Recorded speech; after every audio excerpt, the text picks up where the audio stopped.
Hello and welcome to the Power Zone Sports Podcast. Today we're going to be talking about Houston gains a world championship but loses a franchise quarterback. Please like and subscribe, and I'm going to give this podcast to my brother.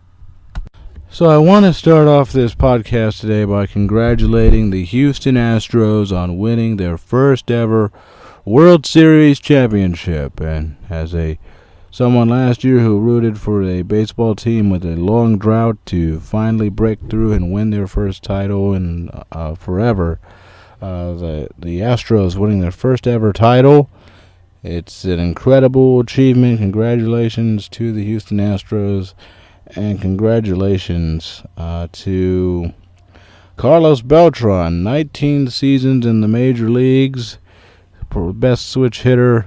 One of the best switch hitters probably of all time. Certainly probably the best since probably Mickey Mantle. And he, after 19 seasons, finally gets to end his career with the world championship that seemed like it had forever eluded him. And that moment when he took the curveball for a called third strike in the 2006 National League Championship Series in Game 7. Looked like that was going to be the closest he got to a World Series, but he got one this year in Houston. They got to go to the World Series, and not only that, but they won the 7th game of the World Series, and Carlos Beltran gets a World Series ring. He can retire now. He's had a wonderful career, one of the best hitters of all time, and congratulations to him, Jose Altuve, Carlos Correa, the young studs on the Houston Astros, Dallas Keuchel, Alex Bregman, and all those guys are just incredible. Lance McCullers, and Houston just had an incredible year and culminating in a world championship. Congratulations to the Houston Astros. But Houston celebrating a world championship, which is amazing, and especially considering that Harvey hit mid-season, Hurricane Harvey, and did so much damage to the Houston area. So if they can have a little bit of joy for a little bit of time with the Astros winning the World Series, they deserve it entirely, and then some. But Houston had celebration and elation to heartbreak as DeShaun Watson, their promising young rookie quarterback, tore his ACL. His season is over. And a promising young campaign for DeShaun Watson and a promising young season for the Texans is over now. And it's going to lead to questions of who do they bring in? Do they bring anybody in?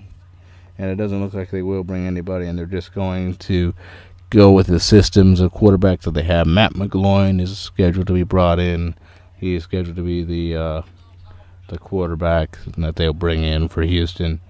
But what a shame. His final game, Seattle lost in a barn burner to the Texans, 41-38. Looks like Tom Savage will be the starting quarterback for Houston. But he threw for 402 yards, 4 touchdowns, and 3 interceptions in his final game of the season. He's a dynamic player, and he's a dynamic player, and one of the best in the league. He reminds me a lot of Dak Prescott last year, a lot of Dak Prescott. Great player, but an even better person. Heisman Trophy winner from Clemson University, DeShaun Watson. And it's incredible.